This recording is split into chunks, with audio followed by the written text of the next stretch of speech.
친환경 학부모를 위한 한국 교육제도와 진학정보, 초등학교의 하루 일과. 아일리는 며칠 전 초등학교에 입학한 지호를 교문까지 배웅하는 길에 이것저것 궁금한 것을 물어보았습니다. 지호야, 수업 시간에 무엇을 배우니? 모르겠어요. 쉬는 시간에는 뭐래? 몰라. 급식은 입에 맞아? 좋아요. 걱정이 많은 엄마의 마음을 아는지 모르는지 지호의 대답은 늘 똑같습니다. 교문 안으로 들어서는 지호의 뒷모습을 바라보며 아일리는 생각에 잠겼습니다. 몰래 복도에서 지호를 하루 종일 지켜볼까? 발걸음을 돌리며 답답한 마음에 남편에게 전화를 걸어봅니다. 여보, 저예요. 네, 지호는 학교 잘 갔어요? 네, 지금 학교 들어가는 거 보고 저도 가는 길이에요. 그런데 목소리가 왜 이렇게 힘이 없어요? 여보, 지호가 학교에서 어떻게 지내는지 걱정이에요. 내가 무엇을 어떻게 도와줘야 할지도 모르겠고요. 도와줘야 할 게 뭐 있겠어요? 옛날에는 다들 학교에 보내기만 하면 알아서 잘 컸다고요. 너무 걱정 말아요. 요즘 가정통신문이 많이 오던데 좀 일찍 와서 확인해 주세요. 알았어요. 오늘 퇴근하면 같이 확인해 보도록 하죠. 앞의 이야기는 잘 보셨나요? 자녀의 학교 생활이 궁금하고 걱정스럽지만 선뜻 나서지 못하고 또 자신의 실수가 곧 자녀의 상처로 이어질 수 있다는 불안감에 아일린은 오늘 하루도 마음이 편치 않아 보이는데요. 아일린이 한국이 아닌 베트남에서 학창 시절을 보냈기 때문에 지호의 학교 생활에 대한 걱정은 어쩌면 당연할지도 모를 것입니다. 그렇다면 아일린에게 필요한 정보는 구체적으로 어떤 것일까요? 이번 시간에는 지호의 하루 일과를 통해 수업 시간에 다루는 다양한 교과목과 수업 방법, 또 방과 후 활동에 대해서 알아보고 더 나아가 1년간의 대략적인 학사 일정을 살펴보도록 하겠습니다. 그럼 이번 시간의 학습 목표와 학습 내용에 대해서 알아볼까요? 이번 시간에는 초등학교의 일상적인 하루 일과 그리고 초등학교의 1년살이에 대해서 알아보도록 하겠습니다. 그럼 본격적으로 학습을 시작해 보겠습니다.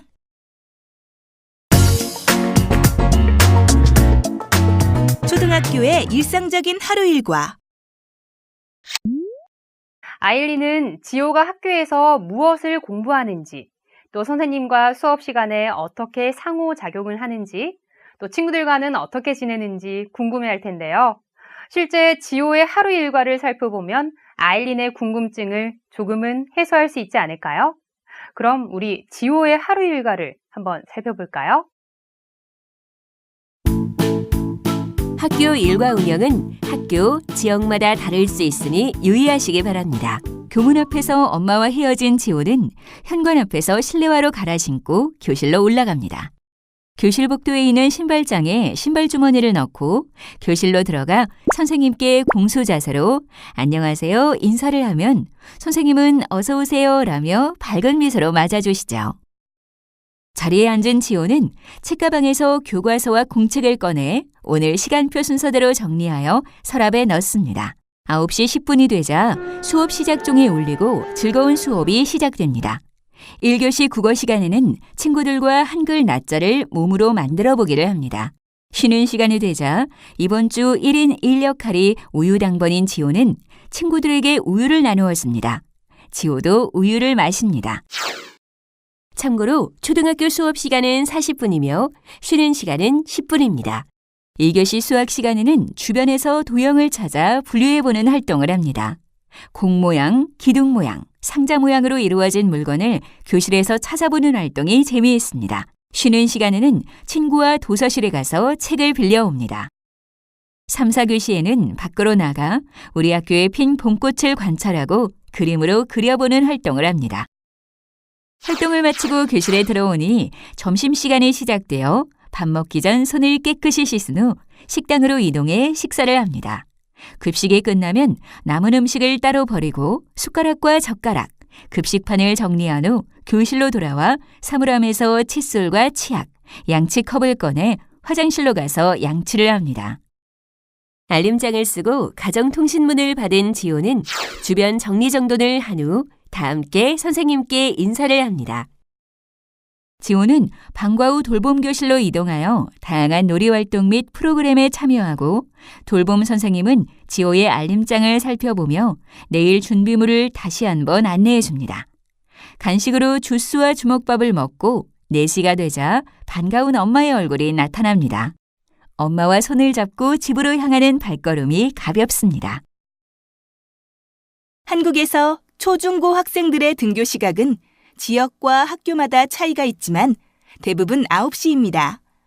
앞서 지호처럼 1학년의 경우 등하굣길이 익숙해질 때까지 부모님과 동행하는 경우가 많죠. 교실에 들어와 수업 전까지 시간표대로 교과서를 정리하고 하나둘씩 등교하는 친구들과 반갑게 이야기를 나누기도 합니다. 수업 시작 전 방송을 통한 안전교육, 인성교육, 애국조회, 교장 선생님의 훈화가 있는 날도 있습니다. 초등학생들이 수업 시간에 배우는 교과는 무엇일까요? 초등학교 1, 2학년 학생들은 국어, 수학, 통합교과 등이며 창의적 체험활동은 자율활동, 동아리활동, 봉사활동, 진로활동으로 이루어집니다. 학년부터는 국어, 사회, 도덕, 수학, 과학, 실과, 음악, 미술, 체육, 영어로 과목 수가 늘어나죠. 1, 2학년의 수업 방법은 학생들의 발달 과정에 맞추어 신체활동, 조작활동, 표현활동 등 다양하게 이루어집니다. 또한 인성교육과 창의성 교육을 강조하고 있어 학생 개개인의 특성과 끼를 살리고 서로 배려하고 소통하는 학급 문화를 만들기 위해 노력하고 있습니다. 매주 가정으로 배부되거나 학교 홈페이지를 통해 확인할 수 있는 주간 학습 안내를 통해 자녀가 한 주간 배우게 될 교과 및 학습 내용, 준비물 등을 확인할 수 있습니다. 1학년의 경우 입학 후 한 달 정도는 오리엔테이션 성격의 학교 적응 교육을 받게 되며 이를 통해 학교 정보 및 학교 생활 기본 규칙 등을 익히게 됩니다. 다음으로 쉬는 시간에 학생들이 무엇을 하는지 알아볼까요? 40분 단위의 수업이 끝나면 10분간의 휴식 시간이 주어지는데요. 화장실에 다녀오기도 하고 친구들과 이야기를 하거나 3-3-5 모여 놀이를 하기도 하며 달콤한 휴식 시간을 보내지요. 그리고 우유급식을 신청한 학생들은 우유를 마시기도 합니다. 우유급식비는 스쿨뱅킹을 이용하여 자동으로 이체되는데요. 학기 초 스쿨뱅킹 신청서에 예금주, 계좌번호 등을 간단히 입력하며 최초 1회 입력하면 졸업까지 별도의 절차 없이 이용이 가능합니다. 형제, 자매가 같은 학교에 재학 중인 경우 하나의 계좌로 함께 이용이 가능하며 계좌가 바뀌는 경우에는 행정실에 문의하여 신청서를 다시 작성하면 되겠죠?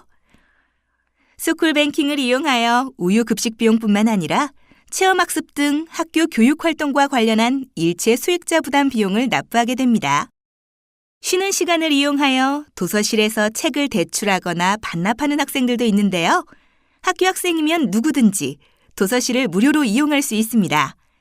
기한이 지나도록 반납하지 않는 경우 대출 시 불이익이 갈 수 있음을 유의하고 공공시설물과 물품을 내 것처럼 소중히 다룰 수 있도록 합니다.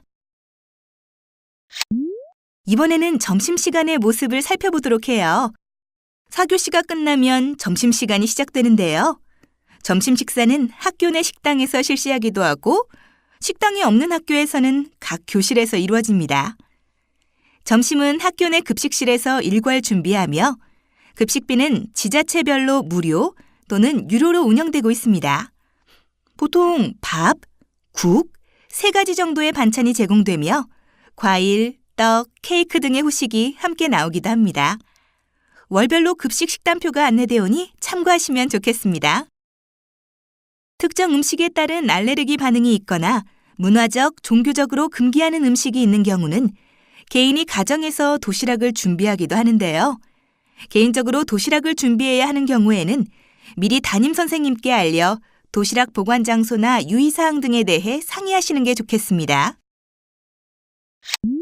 학생들의 하교 시간은 언제일까요?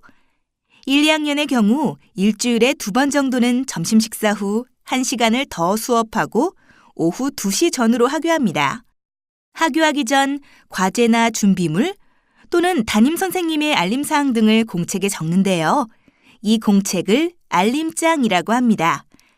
알림장은 학교와 가정의 소통 창구가 되오니 부모님께서는 매일 확인해 주셔야 하겠죠? 하교 후 학생들의 생활은 어떠할까요? 집으로 곧장 가는 학생, 학원으로 가는 학생, 방과 후 학교 프로그램에 참여하는 학생, 돌봄 교실로 가는 학생 등 매우 다양한데요. 자녀의 특성과 희망 등을 고려하여 방과 후 활동을 계획하는 것이 중요합니다. 학교 내에서 이루어지는 방과 후 학교는 정규 시간 외에 학생의 특기 신장, 인성, 창의성 등을 위해 마련된 다양한 프로그램을 말합니다. 다양한 부서가 개설되어 저렴한 비용으로 운영되므로 자녀의 의견을 존중하여 신청 기간 내에 신청하시면 됩니다. 또한 돌봄 교실은 저소득층과 맞벌이 가정 자녀를 위해 학교 내에 마련되어 있으며 방과 후 이곳에서 개인별 과제 지도 및 특기적성 프로그램이 운영되고 있습니다. 오후 돌봄 교실과 저녁 돌봄 교실이 있으니 학기 초 안내문을 자세히 읽어보시고 필요시 이용하면 도움이 될 것입니다.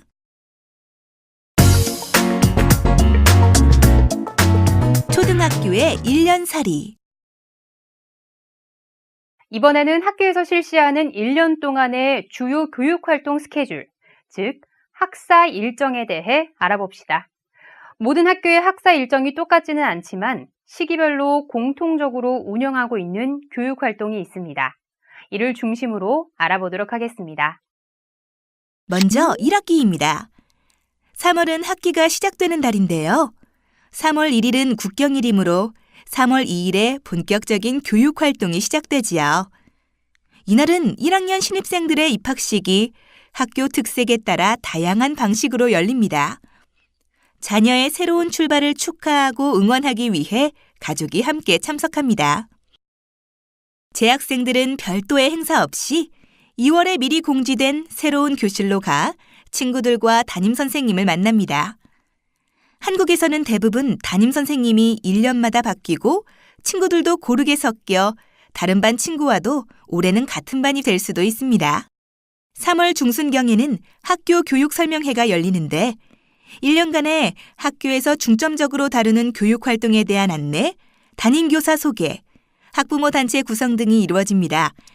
바쁘시더라도 참석하셔서 학교 교육 전반에 대한 안내를 꼭 받으시길 바랍니다. 또한 설명회가 끝나면 담임 선생님과의 상담 시간도 있으니 담임 선생님과 얼굴도 익히고 선생님의 교육 철학과 학급 경영관도 들어보시면 좋겠습니다. 4월은 학년별 체험학습이 있는 달입니다. 학생들이 가장 기다리는 달이기도 하지요. 4월 중순에서 말 정도에 실시하며 이날은 가정에서 준비한 도시락을 가지고 야외에 나가 체험학습을 하게 됩니다. 각 학년의 교육과정과 연계할 수 있는 장소를 선택하여 버스를 타고 이동하거나 가까운 경우 걸어서 이동하기도 합니다. 체험학습을 위해 가정에서 알아두셔야 할 사항은 체험학습 비용이 이체될 수 있도록 스쿨뱅킹 잔액 확인하기, 당일 도시락 및 준비물 챙기기, 늦지 않도록 등교 돕기, 도착 시간 기억하기 등입니다. 특히 도시락은 아이들이 밖에서 먹기 편한 음식으로 준비하여 주시고 간식과 물도 함께 준비해 주시는 것이 좋겠습니다. 한국에서는 주로 김밥이나 주먹밥 등을 도시락으로 준비해 오는 경우가 많습니다. 혹시 자녀가 멀미가 있다면 체험학습 하루 전 멀미약을 복용하고 오도록 합니다. 5월은 어린이날, 어버이날, 스승의 날 등 기념일이 많은 달입니다. 그래서 가정의 달, 감사의 달이라고 부르기도 하지요. 어린이날 즈음 하여 각 학교에서는 운동회가 열립니다. 이날은 교실이 아닌 운동장에 전교생이 모여 여러 가지 체육 활동을 합니다. 공동체 의식과 협동심을 기를 수 있는 시간인데요. 이날은 가족들도 함께 참여할 수 있습니다. 가정에서 준비해 주셔야 할 사항은 다음과 같습니다. 당일 급식 실시 여부를 파악하고 급식을 실시하지 않는다면 도시락을 준비해 주셔야 합니다. 그리고 운동회 복장은 팀별 또는 학급별로 색깔을 통일하여 입는 경우가 많으니 사전에 안내된 복장을 파악하시고 미리 준비해 두시면 좋겠습니다. 5월 중순경에는 학부모 공개 수업이 있습니다. 평소 알기 어려웠던 자녀의 학습 태도나 학습 참여도, 친구 관계 등을 파악하는 데 많은 도움이 됩니다. 학부모님들은 교실 뒤편에서 약 1시간가량 수업 참관을 할 수 있습니다. 이때 유의해야 할 점으로 공개 시간 5분 전까지는 반드시 입실하여 주시고 참관하는 내내 정숙한 태도로 일관하여 자녀의 이름을 부른다거나 휴대폰 벨소리가 울리는 등의 수업에 방해가 되는 일은 없어야 하겠습니다. 여기서 잠깐 학교장 재량 수업일에 대하여 알아볼까요?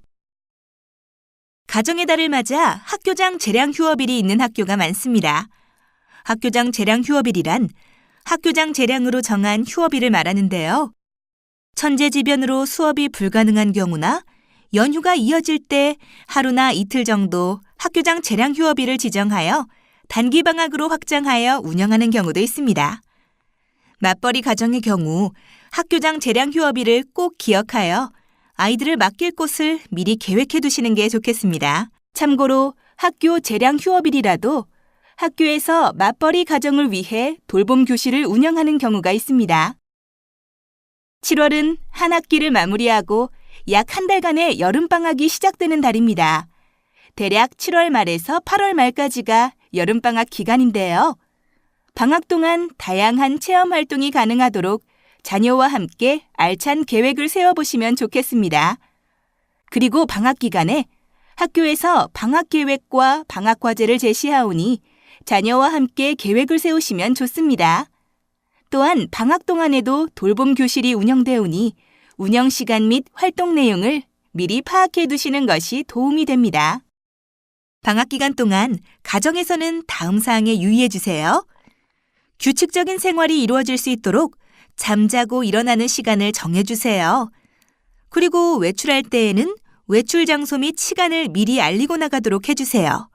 그 밖에 건강관리나 생활안전 교육에 신경 써주세요. 여기서 잠깐! 방학 중 여행과 관련된 유의사항에 대하여 알아볼까요? 방학을 이용하여 해외에 있는 친척을 방문하는 학생들이 있습니다. 개학 전에 들어오면 문제가 없겠지만 개학 이후에 입국하는 경우 출결 처리에 문제가 생깁니다. 따라서 출국 전 담임선생님과 상의하시고 체험학습 신청서를 일주일 전 학교에 제출하여 학교장 허락 후 승인 통보를 받으면 학교에서 정한 범위 내 보통 1년에 7에서 10일 정도 출석으로 인정되오니 참고하시기 바랍니다. 체험학습을 다녀온 후 보고서를 작성하여 담임선생님께 제출하는 것 잊지 마세요. 2학기는 8월 말에서 9월 초에 시작됩니다. 방학을 마치고 학교에 오는 날을 개학일이라고 하는데요. 가정에서 준비해 주셔야 하는 사항은 다음과 같습니다. 실내화는 미리 빨아서 신발 가방에 넣었는지 확인하고 방학 과제를 챙겼는지 2학기용 학습 준비물을 준비했는지 확인합니다. 또한 등교 시각을 확인하여 등교 시각을 꼭 지키도록 하고 한 달 만에 시작되는 방과 후 일정에 대해 자녀가 혼란스러워하지 않도록 여러 번 설명해 줍니다. 이상의 사항을 자녀와 함께 체크해 보면서 개학 준비를 해보세요. 9월 중순경에는 2차 학교교육 설명회가 있습니다. 1학기 교육활동을 소개하고 2학기 주요 교육활동 계획을 안내하는 자리입니다. 학부모 상담 시간도 마련되어 있으니 평소 궁금했던 자녀의 학교 생활이나 염려되는 점 등을 미리 메모하여 가시면 많은 도움이 될 것입니다. 여기서 잠깐! 추석과 대체 공휴일에 대하여 알아볼까요? 9월에서 10월에 대한민국의 큰 명절인 추석이 있습니다. 추석 연휴는 추석 당일과 앞 뒷날 총 3일인데 다른 공휴일과 겹치는 경우 그날 다음에 비공휴일을 공휴일로 하여 이를 대체 공휴일이라고 합니다. 예를 들어 추석 연휴가 일에서 화요일의 경우 일요일이 공휴일에 해당하기 때문에 연휴 다음인 수요일이 대체 공휴일에 해당합니다. 10월에는 2차 현장 체험학습이 있습니다. 10월 중순경에 이루어지며 1학기 때와 다른 장소에서 체험학습이 이루어집니다. 체험학습 시 유의사항은 앞에서 이야기했으므로 생략하겠습니다. 10월에는 학교별로 운동회나 학예회가 열리기도 합니다. 학예회는 그동안에 이루어진 교육활동을 바탕으로 노래, 연극, 악기 연주, 퍼포먼스 등을 통해 학생들의 끼를 선보이는 행사로 학부모님들도 참석하여 함께 응원해 주십니다. 전시회나 체험부스 등 다양한 부대 행사가 함께 이루어지는 곳도 있습니다. 12월 말에서 1월 말까지는 겨울방학 기간입니다. 여름방학과 마찬가지로 가정에서 한 달간 생활하게 되는데요. 학생들이 규칙적으로 생활할 수 있도록 계획을 세워보는 게 좋겠죠? 자녀의 부족한 학습을 보충하고 다양한 체험 행사가 열리는 곳을 방문해보는 것도 좋은 경험이 될 것입니다. 1월 말에서 2월 초 개학식을 하고 난 후 1에서 2주 동안은 1년을 마무리 짓는 교육활동이 이루어집니다. 2월 초순에서 중순경 종업식과 졸업식이 끝나면 1년간의 학사 일정은 끝이 나는데요. 종업식은 새학년도 학급 배정과 함께 1년간의 생활통지표를 담임선생님으로부터 받고 친구들과 선생님과 아쉬운 작별의 시간을 갖습니다. 졸업식은 예전의 경직한 분위기에서 학교의 특색에 따라 축제와 같은 분위기로 변하는 추세입니다. 가족들이 함께 참석하여 자녀의 졸업을 축하해 줍니다. 종업식과 졸업식이 끝나고 3월 시업식 전까지 가정에서 새학년 준비를 하며 2주간의 시간을 보내게 됩니다. 이 기간 동안 가정에서 준비할 사항을 확인해 볼까요? 우선 새학년에서도 신을 수 있는지 자녀의 실내화 사이즈를 확인해 봅니다. 그리고 고장나거나 닳아서 못 쓰는 학용품을 교체하고 새학년에서 사용할 교과서를 모두 받았는지 확인합니다. 교과서는 종업식 전에 배부하는데 새 교과서를 자녀와 함께 살펴보며 배울 내용에 대해 관심을 가질 수 있도록 하는 것도 좋은 활동입니다. 또한 학용품 및 교과서에 이름표를 미리 붙여놓는 것도 좋겠죠? 요즘은 인터넷으로 스티커 이름표를 판매하는 곳이 많은데 한번 구입하면 1년 내 사용할 수 있어 편리합니다.